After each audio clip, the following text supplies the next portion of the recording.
Okay, welcome everyone for the discussion, weekly discussion. Today also a Tuesday. We have already appointed topic or particular sutta. Along that we are proceeding.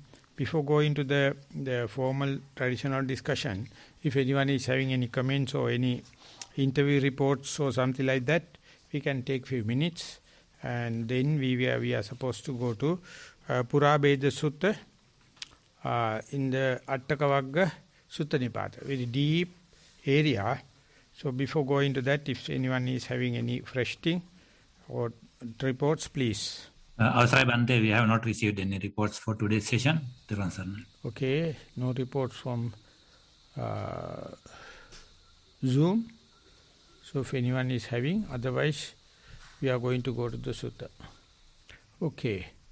I will invite Venerable Buddharakkhita to continue with the Upekkako Sadasato, the next stanza for the discussion.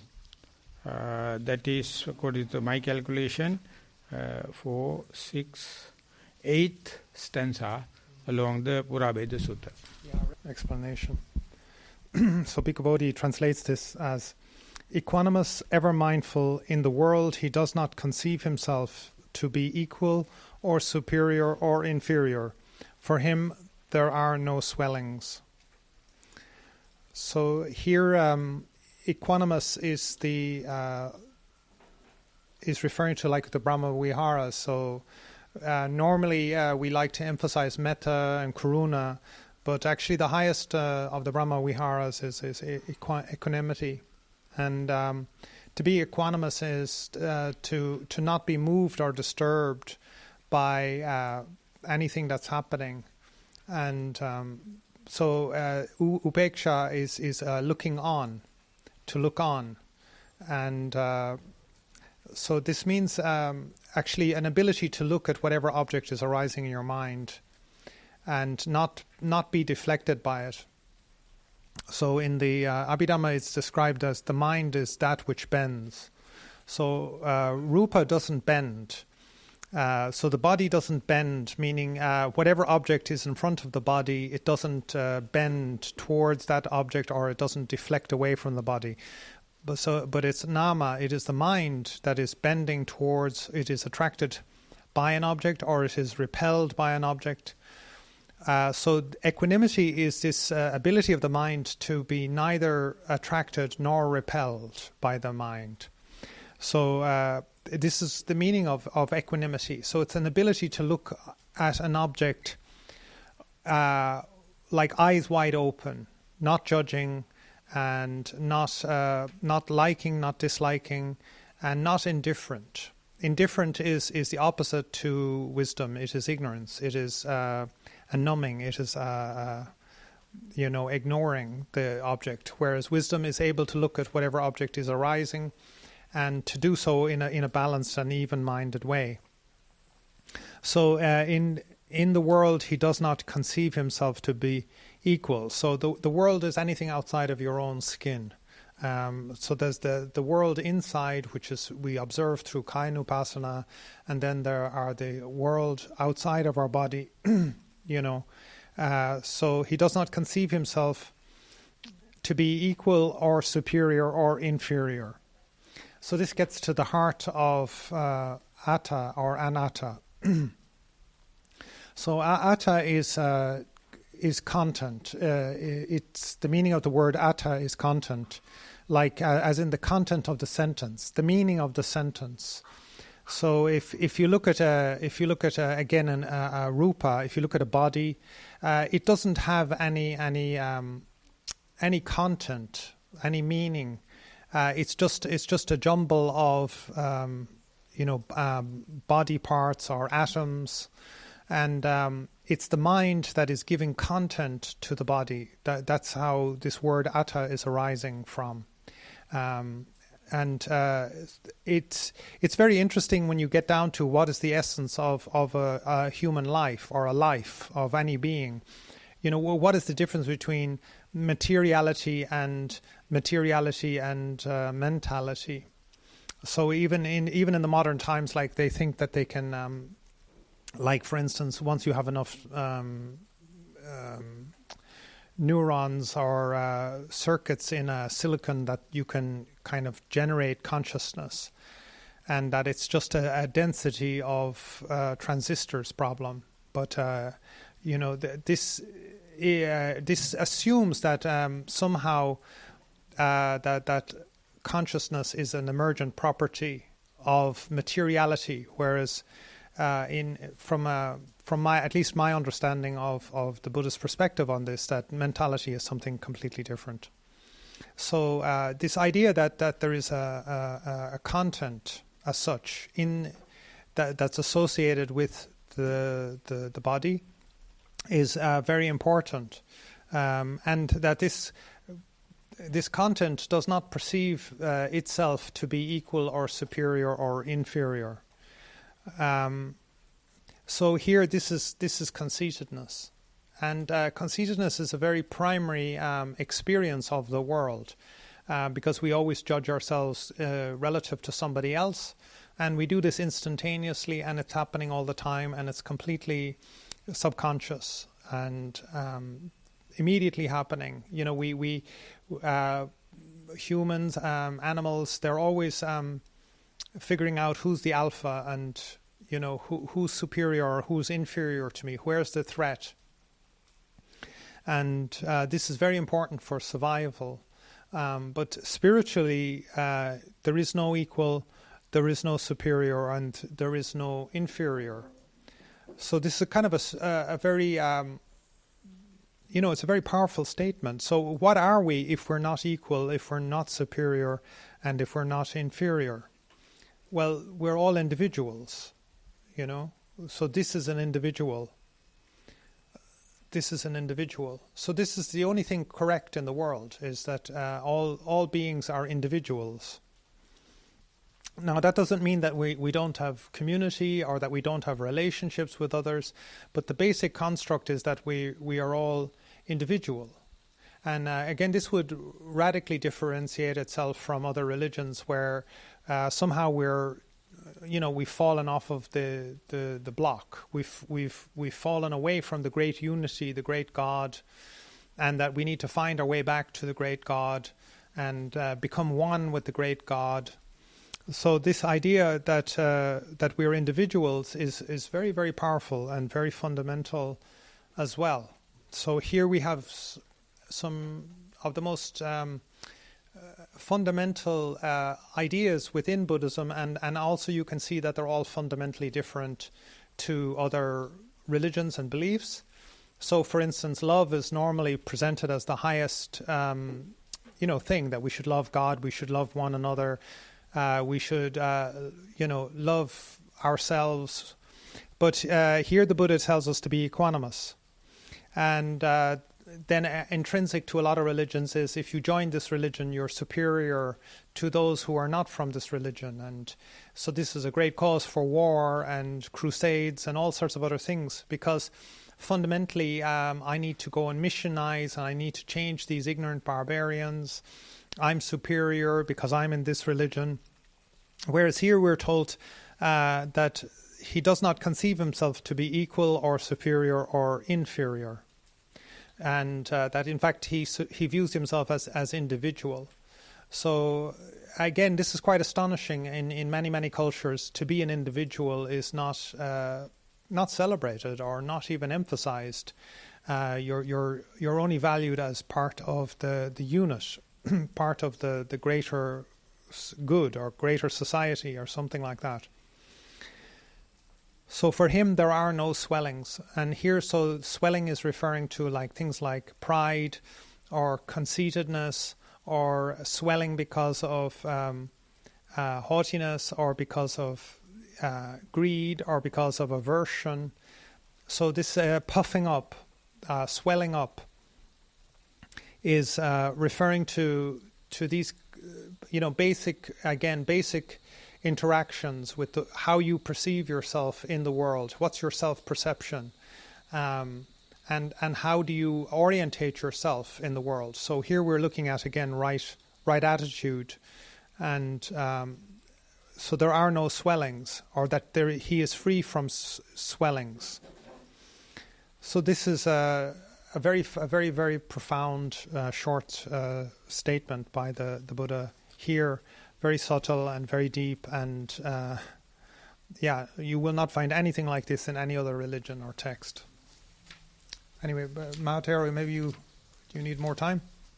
Yeah, that yesterday, the day before, when I go to Kandy, I got a copy of Sutta Nipata translation from Venerable Bhikkhu Bodhi. I think we have a copy in the library also. And I think that book is translated at least 8 people. There's so much of interpretations, because this is archaic language. Therefore, one gist having so much of shades of meanings, shadows. We are using the Buddha Jayanti. That's a Sri Lankan traditional way of elderly monks how to translate. And when Bhikkhu Bodhi accept this Sri Lankan translation is the most appropriate, close to the truth. But he is doing his own. So you can see this whole book, this Tipitaka book, this is the standard book. This side is Sinhala, this side is in Pali. So, but this is the interpretation of Bhikkhu Bodhi, and the whole book, which carries 1,500 pages. And translation, translated version of the Purabheda Sutta, 158, not boastful, is giving a subtitle. Because the Pali says, it says, Upekkako sadasato na loke manyate samang na visesi na nichayo tassa no santi usada. And that direct translation, it says, Sadanga upekshayan upekshako uye, anyone is having that equanimity, always is mindful, no one compare with someone. Such a person will never compare with others. As I am equal to him or inferior to him and superior to him. For him, no bumps. There's no swellings. There's no boasting. And for him, I will call, is a peaceful person. So when you are cutting a wood, you see the softwood, the pith, and some knots. So when you have planks, it has some swellings after cutting open. The knots, when exposed to the air and water, it bumps. So therefore the planer, the machine the carpenter is using, electric planer, the planer we call yatta. So when you put the wood, and then the planer is, the carpenter is a planing. Whatever come up, it will cut off. The usada is what is coming out. If anything uneven, the planer will even it. And when Jnananda says, Katakurunde, after planing, he is put one ear, one eye closed, and see whether it is level or not. But that means he himself has to put a critical look of his own work, whether I have done the job properly. And if at all there are some bumps, he will keep on planing. And the big bumps gone, small bumps will appear. When the small bumps gone, subtle bumps will appear. Ultimately, if planer is going smoothly and take a ribbon out, chuff, that means this is fit. Then two such plates can put together, they are touching each other. Otherwise, the bumps are there, they will not give a good touch. And in Sri Lanka, when you go to the Anuradhapura area, they have made water tanks with rocks. Rocks are fit in such a way, they fixed and make a bathtub. No leakage. It's such a, beer barrels made out of wood. Put this thing and put no leakage. So exactly the same. So if we have well plane and if it's touching each other, there is no in between. But there is no such a people on the earth. They are always having some kind of a boasting and bragging. He says, I am not like you. Or you are better. Or I am better. Or I am like you. You are a great person. I am just like you. So therefore you are never independent. And so that independence and the innocence, exactly the same. The boasting and the boasting and the other term, because this using for the ussa, the bragging is a mental sickness. Only that appear when you talk with another person. If you are alone in the forest, even if you have some bragging, even if you have some bumps, even if you have them boasting, you have no chance. Because even if you go and say tell a tree, hey guy, you have no consciousness, I have the consciousness, I am going to cut you. The plant will never respond. And you will have, I am a sledgehammer, I will going to break you. And if you go and tell to the rock, rock will not come. But you can't go tell like that in the goal phase for the moment. They will fight with you. The people are well blood-boiled people, fighting. So therefore these people are called upasanta, that means is a calm and quiet person.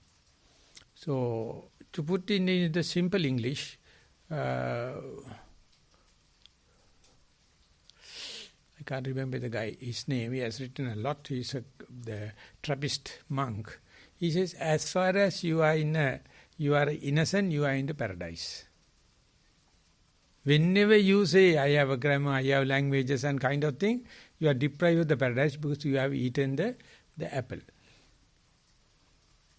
Once you have eaten the apple, the God will chase you from the paradise.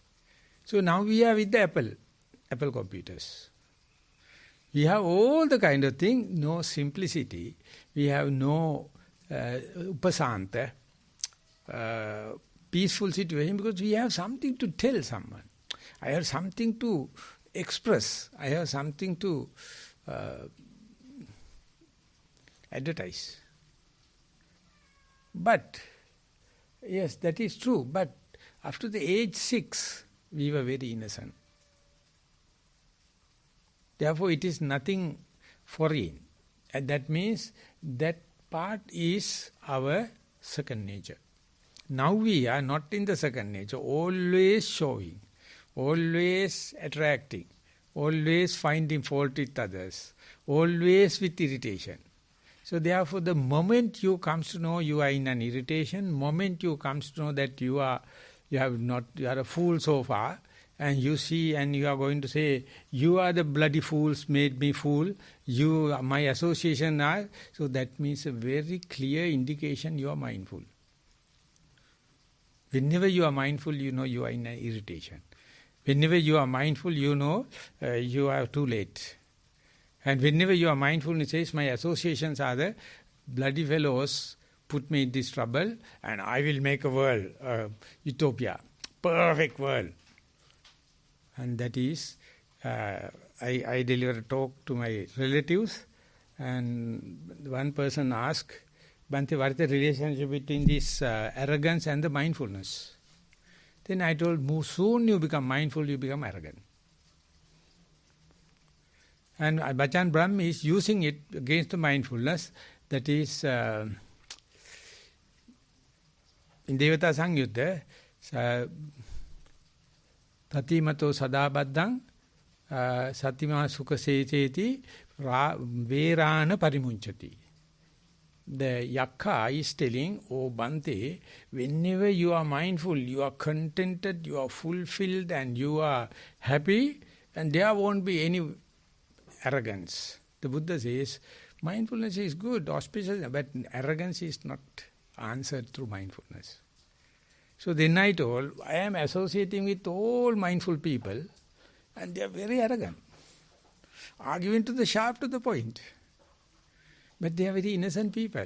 So my task is, leave aside their mindfulness, arrogance, just become a child. Just become innocent person. And that is, I call, the higher grades of mindfulness. You are not mindful. Oh, you know your unmindfulness.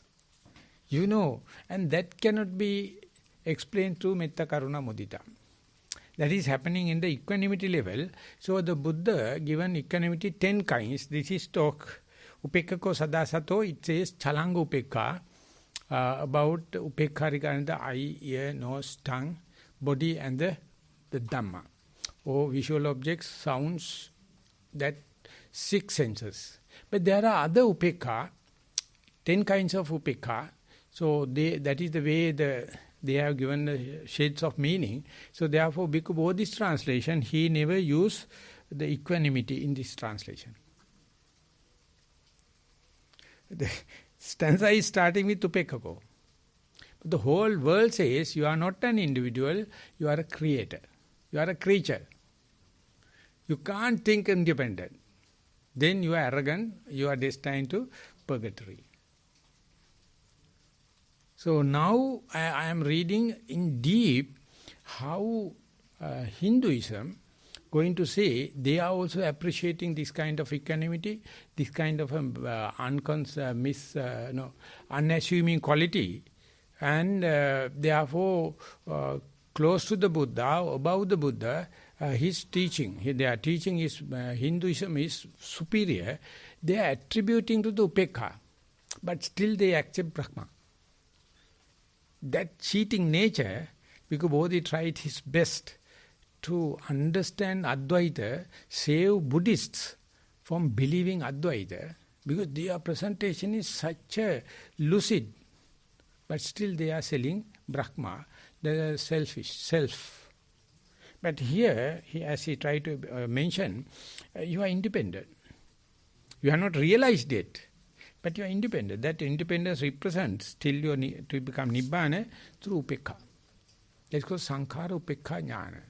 Whatever the phenomena it happen, we call sankhara, or I would say whatever the willful action you do, whatever the volitional actions you do, revert back as your karmic force.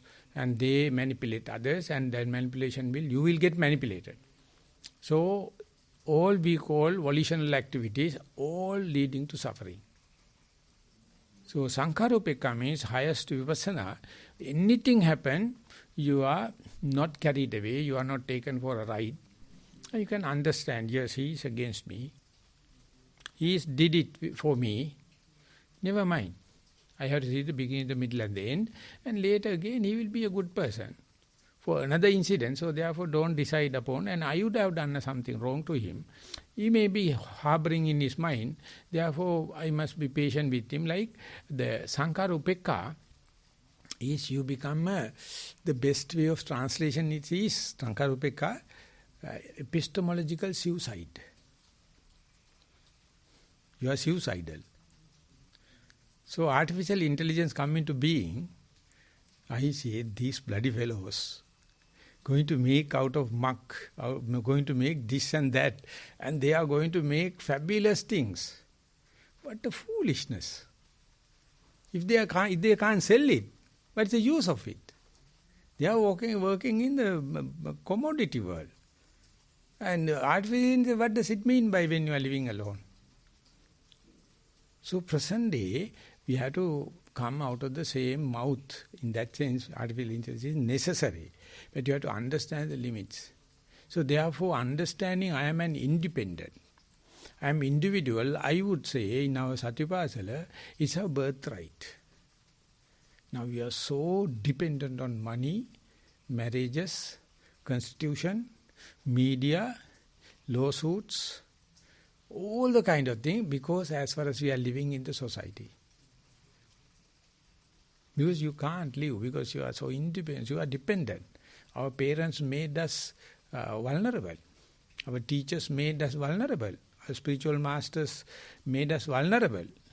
But the Buddha is not falling into these categories. He says, yes, now you are vulnerable because of your craving, because of your volitional activities, and you would have been bragging and boasting and got no harm. Through that boasting and bragging, you can understand who you are. Your friends can tell you. all the time you are this and that and kind of thing. So listen to it, and that is the way reflecting each other. So therefore this sutta never taken for a topic in a Dhamma talks. In my whole life. No one refer to this kind of thing because it is hurting the preacher itself. What are the qualifications? You have to preach someone. You are also in the same boat. But this is there. That is why many people translate it in a many way. But this Pekka is going to take, unfortunately, he married to Pekka. So that is why he misunderstands it. His ex-wife is Pekka. He thinks he knows Pekka. If it is so, why he married? Why he become a monk? He would have been with Pekka. I am more closer to Pekka than him. It is not a personal attack, but they don't take weapons. I am just telling. So therefore, Pekka is the most misinterpreted term in Tipitaka. There's 10 shadows. So therefore, I read the best, for my understanding, the best understanding about the Upekha in a piece of pamphlets written by Venerable Kemananda, and comparing Metta, Karuna, Mudita, Upekha, and the essay on Upekha is so balanced he has written. I was a lay person at that time. I helped in correcting in grammar or printing, proofreading. So I found it's tackled in such a way, but it is in Sinhala. So therefore, whenever you become Upekha, you become benumbed. Epistemologically, you are suicidal. So therefore, you are going to have the biggest disappointment. All the others are making appointments. But the Upekka make biggest disappointment. So have to have a disappointment with the appointment. You have to have an appointment with the disappointment. That's the way Mahayana Buddhism is putting your whole life in a gist, and it says, have an appointment with the disappointment. You will never get disappointed. Economically we are broken now. Socially we are broken now. Politically we are broken. I mean Sri Lanka. Presently we are under curfew. We are not supposed to have meetings, but no one take care. So even then we can be Upekka, we can develop mindfulness, we can have Upekka. So these things are giving such a lucid disentanglement of these strands, and we can understand how these things are related to my life as well as our lives, and we have to share it in a impartial way, telling others whenever the time permits, this is what I know, the Buddha Rakkhita means this. So I have to tell him. He has to tell me, reflecting each other. That's the way, because my intrinsic nature do not happy to understand my intrinsic nature. So always cheating, always hiding. So we have to have either mindfulness as a reflector, or co-practitioners as reflector, or books like reflector.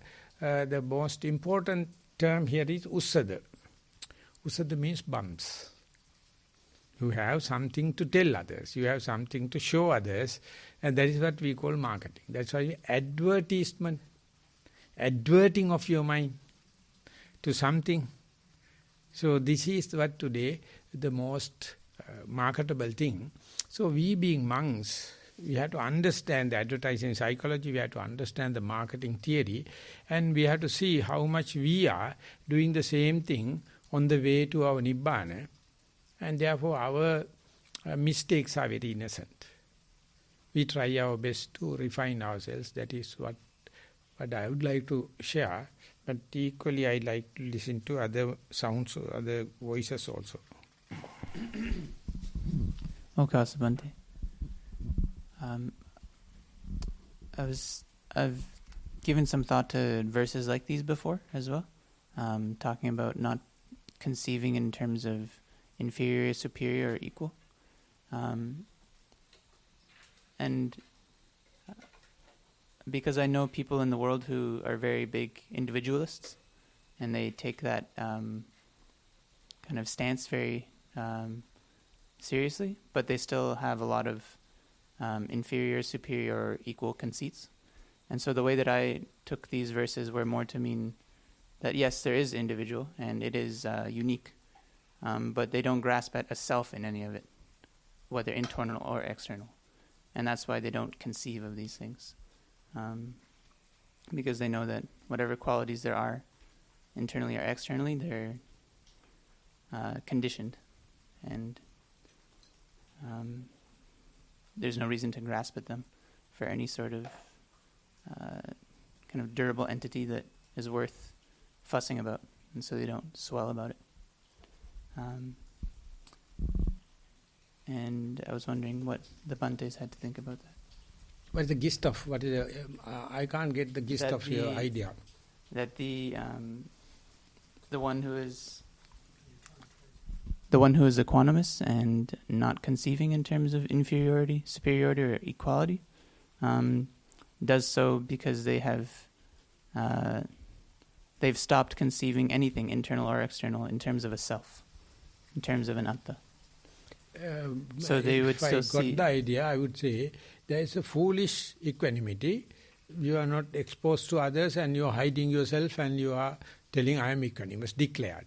But without knowing the reason, without knowing the problem. So that is called ajnana upekha. But this one is you are utterly in the question, you are completely aware of it, but still you maintain kind of a equilibrium without taking this part or that part, like a tightrope walking.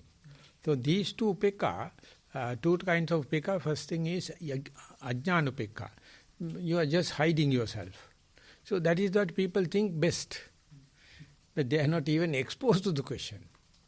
So it is like the forest monks are. They are going to the cave and living there and they say, we are enlightened.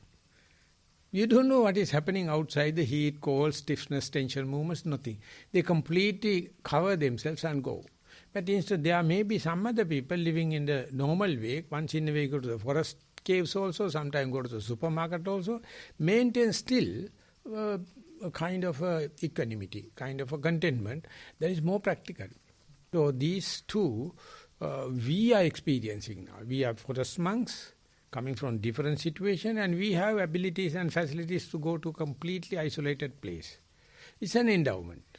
But once in a way, happily or unhappily, we get engaged in the day-to-day questions. Don't think there is no equanimity. There is. There is no equanimity. Don't think such a person can't have equanimity. I am telling you can. That is what the most dynamic equanimity. That's what the Buddha depicted 45 years. He lived as a human, living in the complete calamitous world, but still maintained. So therefore, those who are completely withdrawn from the society and telling that we are growing equanimity, also they have their own rights. But I don't think it is not a sharpened thing. So once I put there, what is your statement? What I was trying to say was not that one should go away from the world and not conceive anything within it that way. Because even the verse says, naloke manyate samang. So it means in the world, actually. They don't conceive of anything. What I meant was that equanimity comes from possibly the going beyond conceiving a self in anything. So they would still see themselves as an individual, and they would see other individuals, but they wouldn't take any of that to be a kind of lasting, durable thing that is worth grasping at. And so they've seen sabbe dhamma anattati. So when you become very, very mindful, you start to see that everything is different. You know, so you start to feel kind of an awe and a beauty, and you look around the green forest here, and when visitors come here, it's boring because it's just like a wall of green. And they hear the insects, and they hear just a wall of sound of the insects.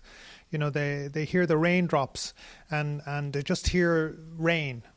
But if you're very, very mindful, everything is individual, everything is unique, everything is happening in a moment-by-moment basis. And there's a sense of awe and beauty, and it's like an amazing, like childlike moment in everything.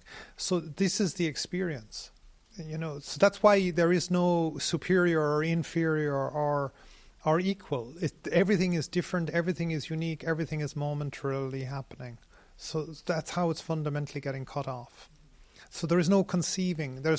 It's happening so quickly and so immediately, and it's in a flux. It's in a completely like a river, like it's moving through you all the time. So your rationality is broken down. You can't just say, oh, that leaf is more beautiful than that other leaf. Like sometimes you can be looking at a very ugly, chewed up leaf, and it's very beautiful. You're like, this is kind of ugly leaf, and it's fallen down, and it's old, and it's tired, and it's kind of beautiful. So it's this kind of quality of mind that's happening. But also you need the right view. You need to be told right at the start that we're not the same, we're not inferior, we're not superior as well. You need the right view. So that's where ditthi is coming in, and you need the right attitude to cultivate equanimity and to appreciate it and to value it. Like so many people love a drama. They love drama. Why? It's exciting and it's engaging. Like all this peaceful stuff, all this equanimous stuff is all boring. Come out to the forest. What's there to do? We call dramatic giving. No entertainment. Like, again, like why do people go to protests? It's entertaining. You know what I mean? It's dramatic. It's like action. Eventful. And people say to you, have you heard the news? What news? What news? And they're talking about it must be bad. Like they want bad news. Oh, that guy, he's such an idiot. He fell over. Oh, yeah, really good. That's good news. Like good news is something bad happens. Like if you say... no news. Like I have to say to my mom all the time, no news is good news, Mom. Like she'll say to me, nothing much happening. I mean, she's 80 plus, so she's not up to much. And if she does something, you have to say, oh, that's exciting. It's like she went down to the shops. That's exciting. You know what I mean? Like it's not very dramatic. But I'm really happy that you're not suffering any affliction. Not making news. No drama. Like I'm happy that there's no drama. Like it's peaceful and quiet. So I said, it's peaceful and quiet, Mum. You don't have to try to make news out of no news. Like I'm happy that it's peaceful. But for most people, they want, oh, I did this, I went there, I did this, and I met this person, and they're really cool. Like, that's the opposite, right?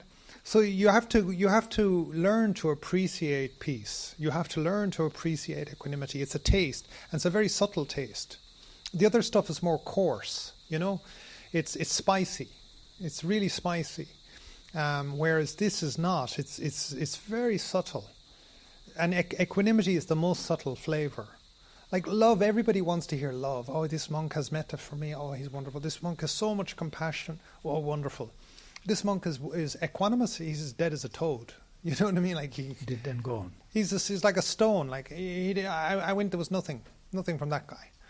That's terrible. So that is what happened to me with Godwin. Yeah, the Godwin he didn't like. He thought he was a vegetable.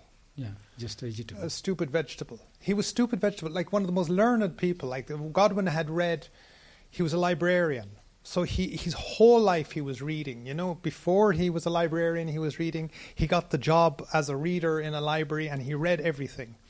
And Dhammajiva thinks he was a stupid vegetable. So when I go there, he was sitting on a half wall and leaning against the pillar, just waiting. I myself and whenever Dhammika is climbing this thing, so this got it. What? He's Sotapan.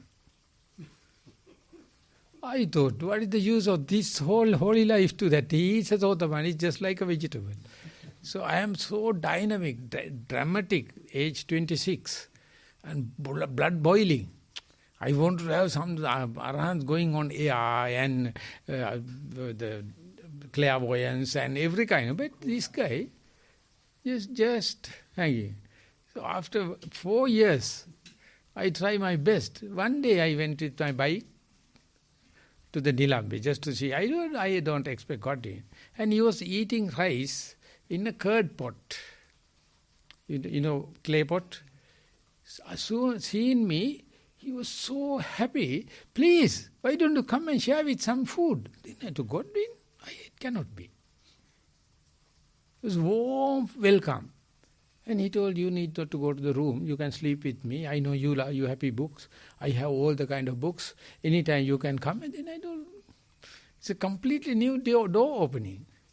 And internally it's so warm. And once you're gone, finished. You don't know who you are. So I just wanted to have got to my friend, some kind of relationship. Only once I see him with that kind of thing, and he is the only person chasing behind, and soon I become a monk, first paid respect. It is his hobby. Till that we were paying respect to him. That he came and paid. So, equanimity. Yeah, I remember, like I used to get very frustrated with the three-wheelers. Like, how do you negotiate with the three-wheelers here, you know? And like they're very aggressive. And you'd have to take a three-wheeler out to Nilambe and up the hill. It was very, very steep, and it was a lot of trouble. It's a estate mountain. It was a lot of trouble to get up to Nilambe itself, and you know, it wasn't just you go out so many miles and up. Like it was troublesome for the driver, and many usage of petrol. Yeah. So if the driver brought you there, like he was upset because he'd been struggling all the way up this really steep hill, and he wanted extra money, and it was a disaster, you know.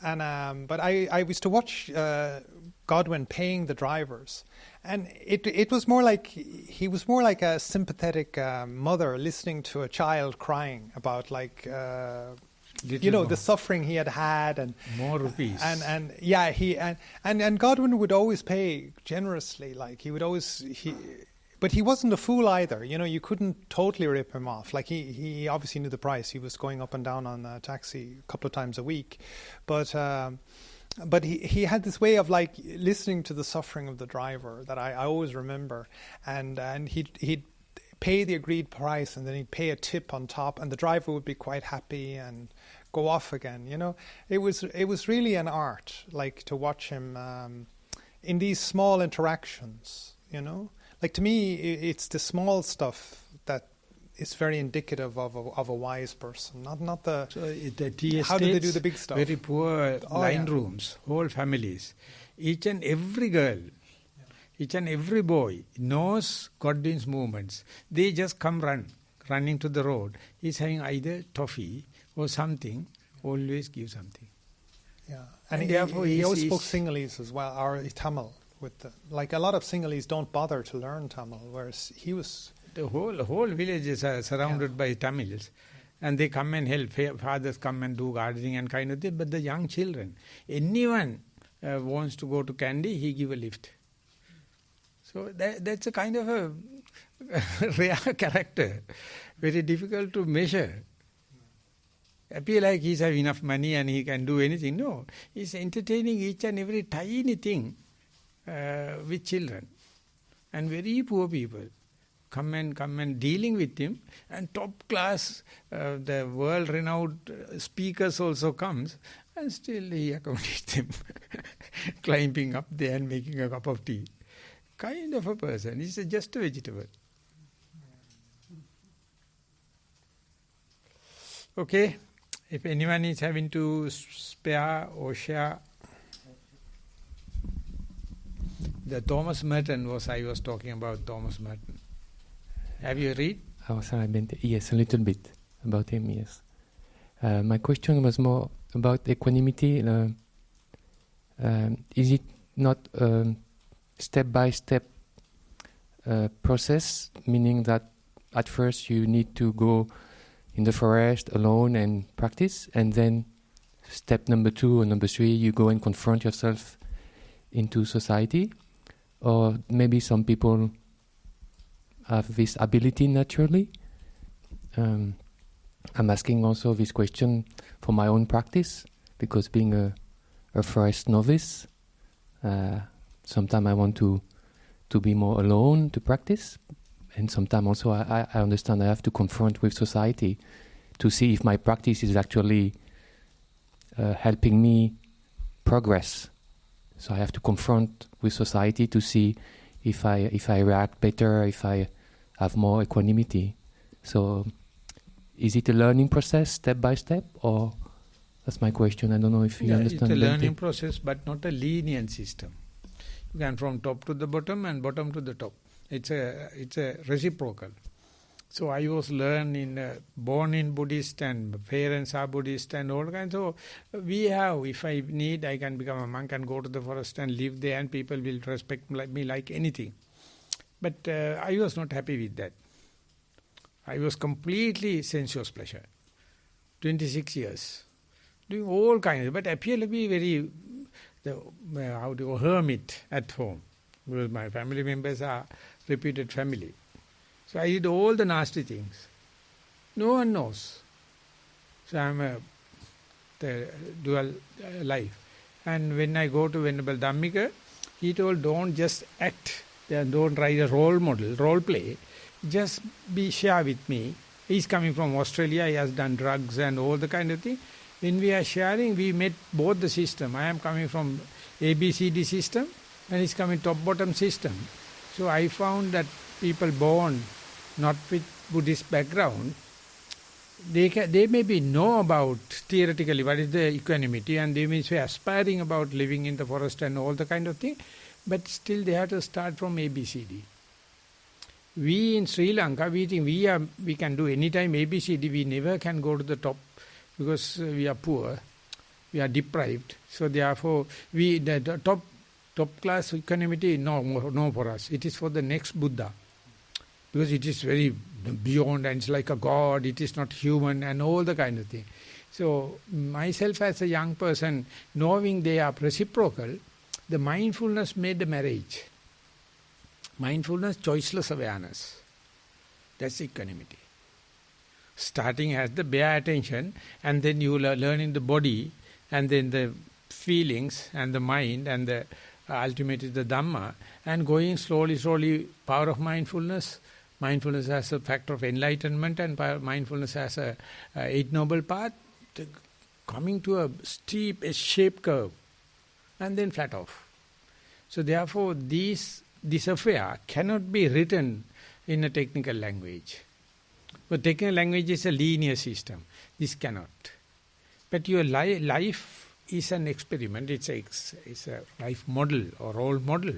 So you have to understand in appropriate method whether to go in a ABCD system upward or falling down from the theoretical understanding and living up to that kind of thing. So then you can tell how did you manage. That is practical. That is never written before. That is your own bana, your own interpretation. That's why 15,000 suttas. Different people tackle it in a different way. Related to that, the commentators, they give kind of a interpretation. Have you seen the cane vines in the forest? The big cane? Very well. With all the spikes and the thorns? You know the one that's very thorny? So on the way to the Dhanasala, above the wire you have a cane. And the top is robust and full of thorns. But the lower part is, making for furniture. So they are growing sometimes 1 acre, 2 acres. So to harvest them, either you can cut from the bottom and pull it. Because our top part is completely hold into the canopy. So they put into an elephant and drag it from the middle. Some people cut off the head and then pull it to the middle. Some people cut from the middle and go into the top part and early part because they have been kind of a grabbing to the forest. So therefore you can harvest in accordingly, cutting from top and harvest, cutting from down and harvest, cutting from the middle and harvest to the both the ends. So therefore it is called reciprocal. Very difficult to give a lenient answer. Very difficult to give the line-like answer. So anyway, we are seriously get involved in it. You are living in it. You can't put into a single theory. There is no formula. You have to continue because 10 kind of upekha and we are coming from different cultures, but our aim is the same. Some are coming from the top bottom, sometimes bottom up, but we are meeting halfway. So communication is a problem. Welcome from France. Welcome to Sri Lanka. Example? You said the communication is the problem. Not a problem. But we are doing something, isn't it? Yes? Sir Bhante, I don't know whether there is sufficient time. You can take. We have about 10-15 minutes. Yeah, all right. I have. But I won't give all the 10-15 minutes. I will give a sufficient time. Okay. Thank you very much, Avasarai. And I have basically two questions. One is an academic one, and the other is a practical one. Academic one is you mentioned about Bhante Kemananda's analysis, I think, which is Metta, Karuna, Mudita, and then Upekka. And as far as I know, Upekka is coming as a factor for enlightenment. And how does Bhante Kemananda's analysis fit in there? That's the academic one. Yeah, that I can give you the essay because you can read Sinhala. We published that book before Venerable Jnanarama was passing away, Samasatalis Karmasthana. So I like the Upekka because gradually you can see Metta, Karuna, Mudita is addressing partial. But making the theme, ultimately consummating at the Upekka, Venerable Kemananda is a aspiring person to become Buddha, not to get enlightened in this very life. Bodhisattva, right? And he is a genuine person. And he explained how the Upekka can be used for Vipassana or Samatha. Metta, Karuna, Mudita is more towards Samatha. When you go to the Upekka, it nullified. Null and void about the Samatha Vipassana. But he has fairly tackled it. So therefore I found being a traditional monk and handling Upekka in such a way, kind of a combination, kind of a communication. So does it mean that Metta, Karuna and Mudita are automatically cultivated when you come to Samadhi Sambhojjhanga? It's exactly as he says. Sometimes you can develop the Upekka directly and understand the function of Metta, Karuna, Mudita. Some people can go along the Metta, Karuna, Mudita and consummate with Upekka. It depends on the top-bottom or bottom-down method. But tradition says gradually is Metta, Karuna, Mudita, Upekka. So therefore everyone says you have to cultivate Metta. But he will never go to Upekka. He will get trapped halfway, lose his character. Before go to Upekka, let alone Nibbana. So therefore you have to understand Metta is for the Karuna, Karuna is for the Mudita, Mudita is for the Upekka. Upekka you can understand inferentially. You can understand the deductive way. It's good that by reading. And then you can understand halfway Metta, Karuna, Mudita, which have pillars. So top, bottom, both available. And today the artificial intelligence people, they claim like they appreciate Upekka. But they have not practiced Metta, Karuna, Mudita. Completely lost. They are talking about the Upekka. And we know Metta, Karuna, Mudita knows the end result. But without Metta, Karuna, Mudita, if you go to the Upekka, explorer is an exploiter. He's grab hold everything and they think we are fool. Because they are top-class intelligence. I say bullshit. Because not mixed with Metta, Karuna, Mudita. I am not appreciating Metta, Karuna, Mudita more than Upekka. But I am telling it indicates your landmarks. While you are treading the path, landmarks are there. So they are inferior to Pekka, but you must have them. That is what the Gatha I recited. Yesterday also I checked it. I am sorry.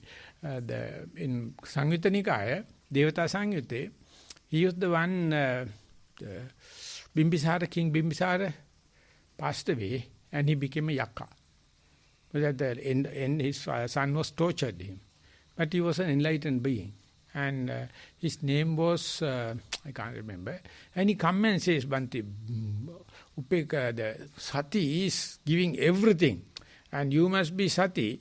You can tackle the arrogance. Buddha says sati is good, everything. But you can't surpass arrogance. You have to have metta. And Venerable Brahmanso is telling, that is what I am telling, Sati is not everything. You have to have metta. So you can be mindful and practice metta. You can be practice metta and be mindful. Both the ways we have to keep hand in hand. And the practical question is, when you become at least somewhat equanimous, what happens is you will see your own swellings and deflections. And as a result, you will suffer to a certain extent inside. And which is it way of understanding suffering? No, it says, if I got the question, imagine you have a cancer, you don't know. All of a sudden you happen to go through a functional MRI scan and they detected a brain tumor. Is that understanding is suffering or not?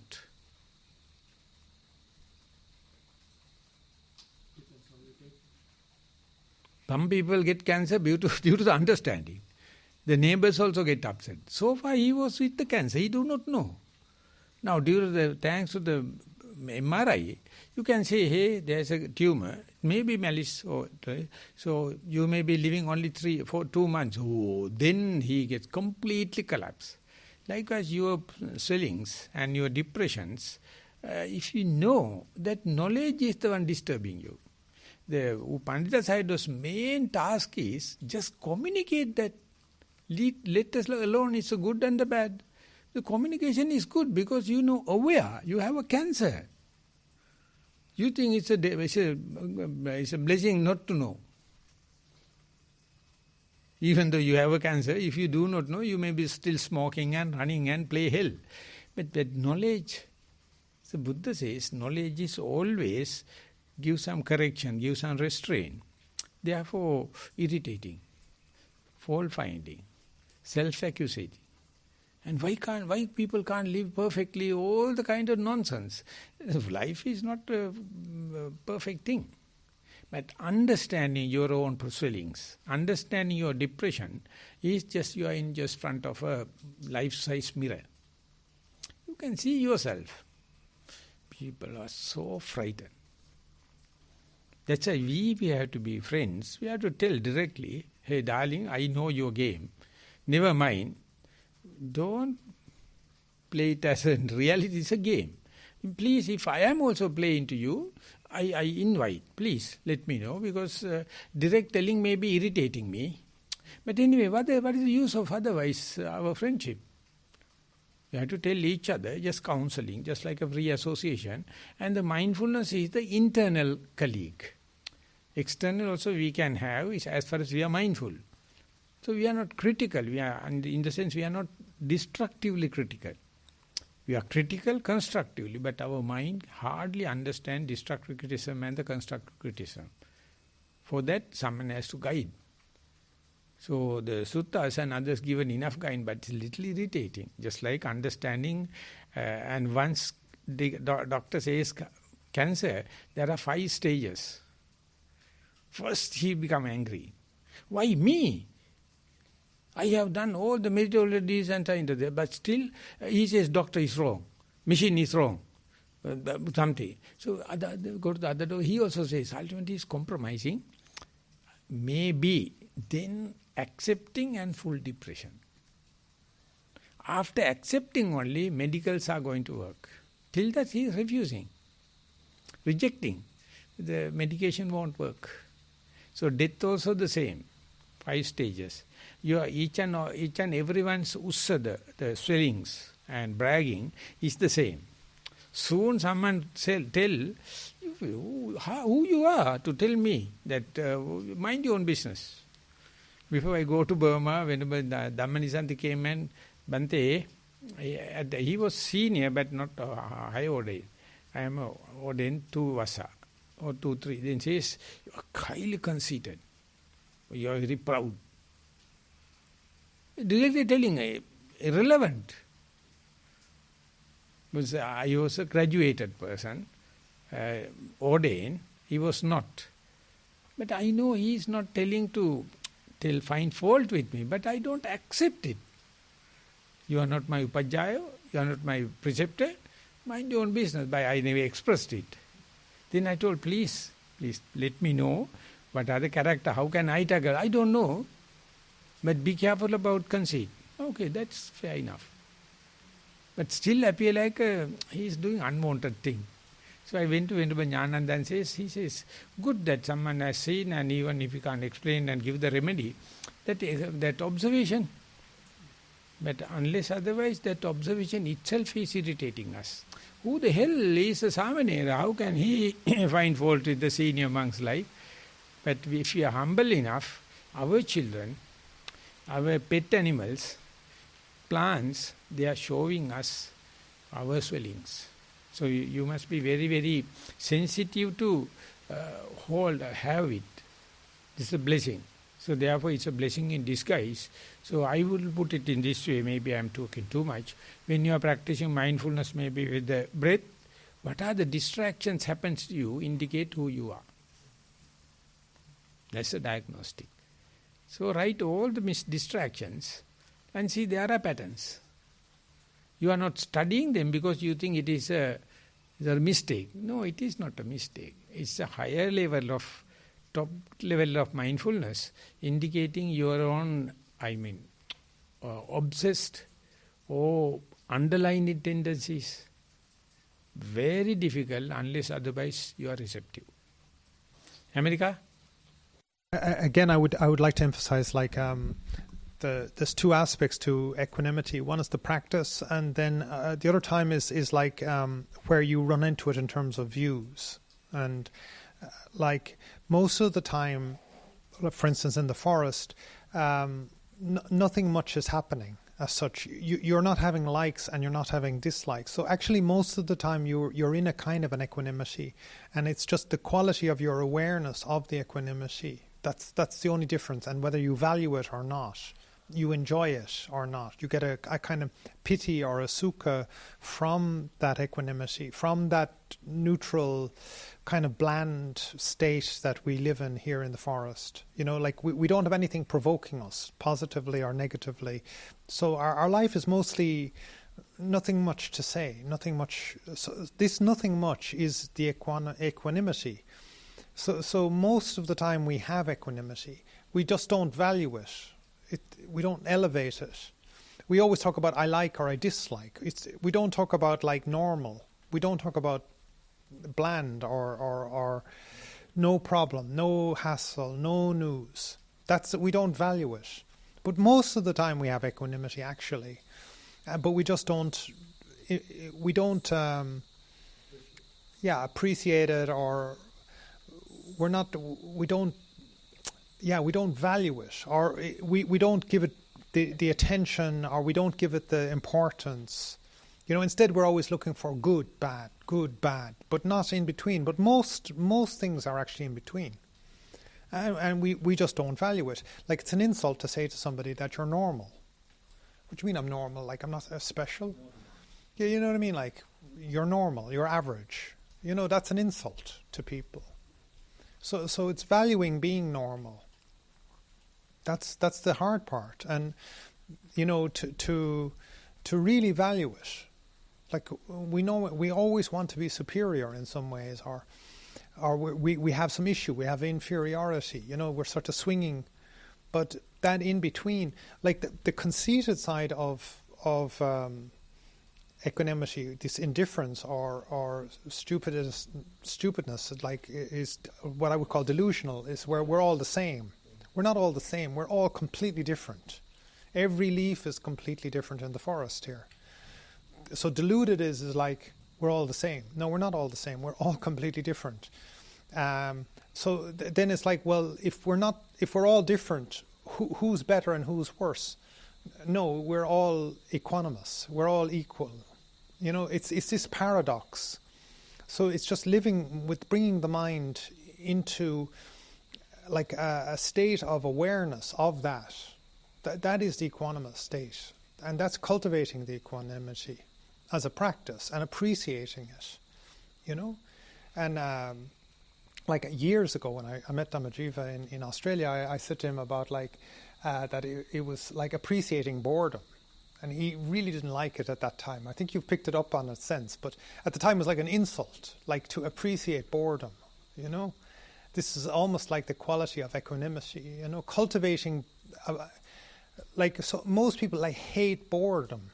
They hate it. It's the most, we prefer anger, we prefer hatred to boredom. All these words that we have, like insipid, not interesting, dull, like water, like air, but actually these are the fundamental substrate, and you have to learn to value it or give attention to it and grow it. You understand? And then that becomes like the ballast. That becomes like the where you return to all the time. When sure you'll get excited and you'll get depressed, but you come back to this equanimous, you come back to the center, and that becomes your main ground, and you value it. You go out and it's all lights and in the town and it's like exciting, and you kind of go, this is drama, I don't want it anymore, or you come back from a very difficult situation, where it was tiring and taxing, and you come back to normal where it's not tiring and taxing, but it's not exciting either, but you value it. You come into the forest and it wraps around you, and it's cool and it's calm, and you value that, But you'll see other people, they come here, all the guests, they come here a week, 2 days, 3 days, gone. Why? Nothing, no excitement, no news, nothing interesting, Why did they go? All these yogis who come from all over the world, this is the best center in the world, and 2 days later they're gone. Like, well, what happened? Did somebody insult him? No, it was like boring. I want to go down to the beach. I'm going to sit on the beach instead and watch the sunset. You're like, it was boring, So having the mind very interested, where it's not dull or it's not an exercise in boredom, but it's like it's alive, and it's interesting and it's different and it's unique, But it's normal and it's average and it's the same, in other ways. Like that's it. It's just that practice, of everything here all day, every day, and just coming back to the breath, the breath, the most boring thing in the world. Like, how could that be interesting, right? But it is interesting, It's quite astonishing if you're very mindful of the breath. The breath becomes very interesting. Why? That's the equanimity. This is cultivating equanimity, then piti, sukha, samadhi, all these factors start to arise. This comes back to your question about equanimity as being a bojjhanga, as a factor of enlightenment. So it's very natural. It's very natural. But then philosophically you also have to have equanimity as well, like when that you have to know where the center ground is, and when people are pulling you in some direction through their defilements or through your own interactions, like Maha Thero was also saying, then you learn about your traits. Oh, I have anger tendency, or I have delusional tendency, or I have greed tendency. Some people are just like really greedy, They want robes, they want better this, that, and the other. Like in one of the commentaries, they give a lot of discussion that this is all about sila, and it's about the monk's life. So, and it's like, or in the next one maybe it is, like we start to talk about gain and not gain. What's gain? What's not gain? It's like getting robes. Like people are greedy. Like you see somebody who like they always want some better robe, but that's their greed behavior. And if they see that and can develop equanimity towards that, then they're free. They start to become free from that thing, and that's wisdom arising, right? So I'm just trying to say to you, like, this upekkha is not a mysterious quality, and it's not a philosophy, or it's not an ideology. It is a practice, and it's momentarily arising, and it's there all the time, and as well as the philosophical side to it. Okay, we are going to end. So this part is written in canon as viraga. Viraga means not attractive. Raga is attractive. So virago setto dhammana. Among the all dhamma, viraga is the best. That means you must understand your datum line and then live up to that. Okay, we are going to end the discussion today. Thank you very much for the participation.